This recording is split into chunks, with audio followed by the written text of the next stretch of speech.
आउज़ुबिल्लाहिमिनश्शैतानिर्रजीम बिस्मिल्लाहिर्रहमानिर्रहीम। Dear class, welcome to economics lectures. आज का जो हमारा लेक्चर है वो पिछले लेक्चर से रेलिवेंट ही है। वही लेक्चर जो हम पहले पढ़ रहे थे, जो आप लोग नोट कर रहे थे, ठीक है। इकोनॉमिक्स का टॉपिक कवानीने हासिल। कवानीने हासिल, जब भी कोई फर्म पैदावार हासिल करना चाहती है तो उसके लिए वो आमलीन पैदाइश को जब कारोबार में लगाती है तो कुछ आमलीन को मुअय्यन कर लेती है और कुछ आमले पैदाइश को मुतगय्यर कर लेती है। मसलन ज़मीन मुअय्यन आमले पैदाइश है जो कि इसके भी मफरूजात में है, और मेहनत और सरमाए को वो मुतगय्यर के तौर पे यूज करती है। तो बिजनेस जब शुरू होता है इस तरह मुअय्यन आमल पर मुतगय्यर आमल की इकाइयां हम लगानी शुरू करते हैं, तो शुरू में पैदावार बड़ी तेजी से बढ़ रही होती है, जिस मरहले को हम कानून तकसीर हासिल कहते हैं, लॉ ऑफ इंक्रीजिंग रिटर्न्स। फिर एक स्टेज वो आ जाती है कि जिस पर जितनी मजीद हम मेहनत की इकाइयां लगाते चले जाते हैं तो कारोबार एक यकसा शरह से बढ़ रहा होता है, कुल पैदावार में इजाफा हो रहा होता है लेकिन यकसा शरह से। उसको हम कहते हैं कानून इस्तकरार हासिल, लॉ ऑफ कांस्टेंट रिटर्न्स। और तीसरी स्टेज वो आ जाती है कि जिसमें हम जब मुअय्यन आमले पैदाइश पर मुतगय्यर आमलीन की इकाइयां लगाते जाएं, तो जब ये दोनों मराहल गुजर चुके होते हैं फर्म की मौजूदरीन हालत, तो फर्म एक ऐसी स्टेज में दाखिल हो जाती है जहां पर हर next unit factor of production का, वेरिएबल फैक्टर ऑफ प्रोडक्शन का, हमें पहले फैक्टर ऑफ प्रोडक्शन से कम पैदावार दे रहा होता है। तो वो कौन सी सिचुएशन होती है?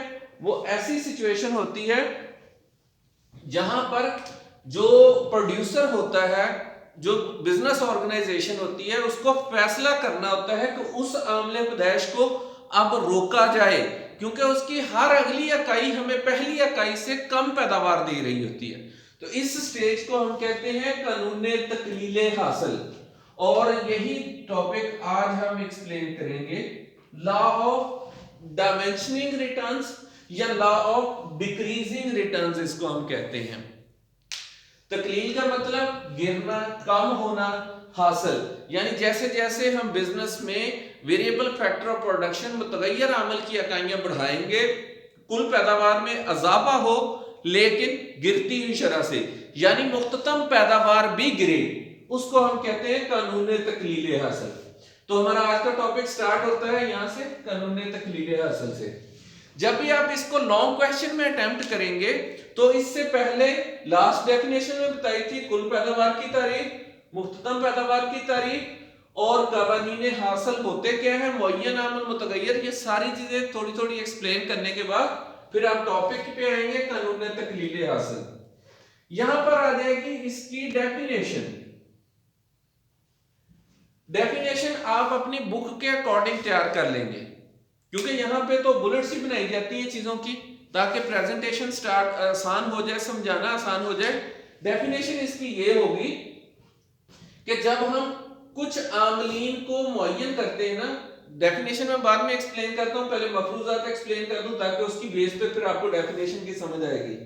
जब हम कुछ आमलीन को बिजनेस में लगाते हैं तो उनमें से कुछ को फिक्स कर लेते हैं, मुअय्यन कर लेते हैं। जैसे 10 एकड़ जमीन, उस पर हम एक मेहनत की इकाई सरमाए के साथ लगाते हैं, फिर दूसरी, फिर तीसरी, फिर चौथी। तो मेहनत और सरमाया मुतगय्यर अमल है और मुअय्यन अमल जमीन है जो कि 10 एकड़ है। आमलीन के मुआवजे पहले से तय है। आमलीन की इकाइयों में यकसानियत पाई जाती है। यकसानियत का मतलब यह हुआ कि तमाम मेहनत की इकाइयां काम, सेहत, काबिलियत, महारत के लिहाज से एक जैसी हैं, और उसके बाद टेक्नोलॉजी भी मुअय्यन रहती है, तरीका पैदाइश भी नहीं बदलता, क्योंकि जो जिस मेथड से एक बंदा पहले मजदूर काश्तकारी कर रहा है, दूसरा भी उसी से, तीसरा भी उसी, ट्रैक्टर से कर रहे हैं तो सब ट्रैक्टर से करेंगे, और अगर बैलों से काश्तकारी तो सब बैलों से काश्तकारी करेंगे। अगर ये मफरूजात मुस्तकिल रहें तो फिर हम कह सकते हैं कि जब मुअय्यन आमले पैदाइश के साथ मुतगय्यर आमलीन पैदाइश की इकाइयां बढ़ाएंगे, मुअय्यन आमले पैदाइश के साथ मुतगय्यर आमलीन की इकाइयां कारोबार में बढ़ाने से कारोबार में इजाफा शुरू में बढ़ती हुई शरह की बजाय अब गिरती हुई शरह से हो। पहले तकसीर हासिल में हमने कहा था बढ़ती हुई शरह से, फिर मुस्तकिल शरह से, अब इजाफा जरूर हो रहा है लेकिन इसको हम कहते हैं गिरती हुई शरह से। गौर करें तो पहला मजदूर हमने मुतगय्यर आमल बिजनेस में लगाया तो उसने ए में 10 चीजें बनाकर दी, तो मुख्ततम पैदावार भी 10, कुल पैदावार भी 10। दूसरी मेहनत की इकाई लगाई, उसने हमें 8 चीजें बनाकर दी, यानी उस अकेले की पैदावार 8 और कुल हो गई 10 और 8 18, 18 हो गई।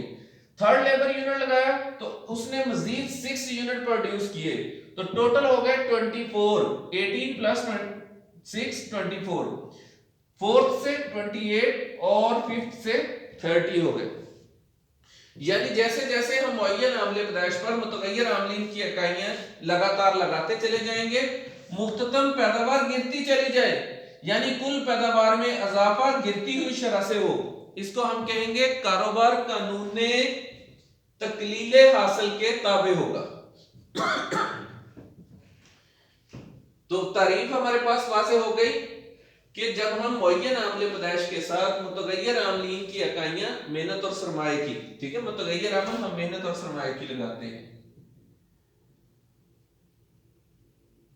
जब हम मुअय्यन आमले पैदाइश के साथ मुतगय्यर आमलीन की इकाइयां लगातार लगाते चले जाएंगे तो कुल पैदावार में इजाफा गिरती हुई शरह से हो, यानी मुख्ततम पैदावार गिरे तो कारोबार कानूने तकलीले हासिल के ताबे होता है। इसी को हम डायग्राम से एक्सप्लेन करते हैं। डायग्राम में हम मुतगय्यर आमल और मुख्ततम पैदावार के ताल्लुक की वजाहत करेंगे। एक्स एक्सिस पे हमने मुतगय्यर आमल की इकाइयां ली हैं, जबकि वाई एक्सिस पे मुख्ततम पैदावार ली गई है। गौर किया जाए तो पहली इकाई की मुख्ततम पैदावार है 10, पहली लेबर यूनिट हमें 10 चीजें बनाकर दे रही है। दूसरे की 8, तो दूसरे के बराबर 8 ये आ गए। तीसरे पर 6, चौथे पर 4 और पांचवें पर 2। इनको मिलाने से मुख्ततम पैदावार का खत एमपी का खत हमें हासिल होगा, जो कि नेगेटिव स्लोप होगा। ये इसलिए लिख रहा हूं ताकि कंफ्यूज ना हो आप लोग, ठीक है। यहां पे हम लेबर लिख लेते हैं ताकि आपको आसानी से समझ। एमपी मतलब मार्जिनल प्रोडक्ट, मुख्ततम पैदावार, कि जैसे जैसे हम मुतगय्यर आमल की इकाइयां बढ़ाते चले जाएंगे, हर नेक्स्ट लेबर यूनिट की मुख्ततम पैदावार गिरती चली जा रही है, हर अगला मजदूर हमें कम पैदावार दे रहा है। इसलिए इसको हम कहते हैं कानूने तकलीले हासिल, यानी जैसे जैसे हम मुतगय्यर आमल लगाते जा रहे हैं, हर नेक्स्ट से जो हासिल हो रहा है वो गिर रहा है, तकलील हो रहा है, कम हो रहा है।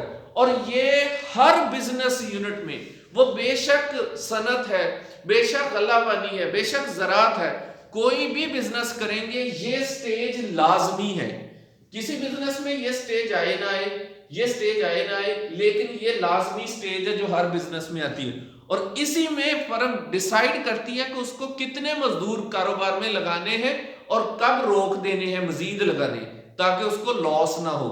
अगर ये स्टेज ना होती तो हम तो 10 एकड़ जमीन पर ही पूरे गांव को लगा देते। तो ये स्टेज जब आ जाती है तो पता चल जाता है कि भाई कैपेसिटी खत्म हो गई इसकी, अब कोई नया जमीन का टुकड़ा ढूंढे और वहां पर मेहनत और सरमाए की इकाइयां लगाएं। इसलिए ये स्टेज हर बिजनेस में तो आती है, लेकिन ज्यादा अप्लाई किस पे होती है?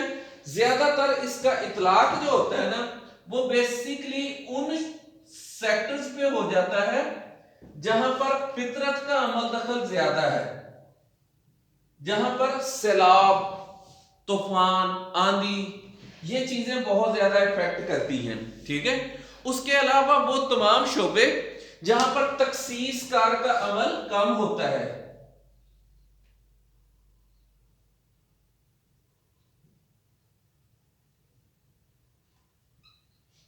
जहां पर काम को बांट बांट कर नहीं किया जाता, उन शोबों में इसका इतलाक बहुत जल्दी हो जाता है। उसके बाद आ जाते हैं, ये वो शोबे आ जाते हैं जहां पर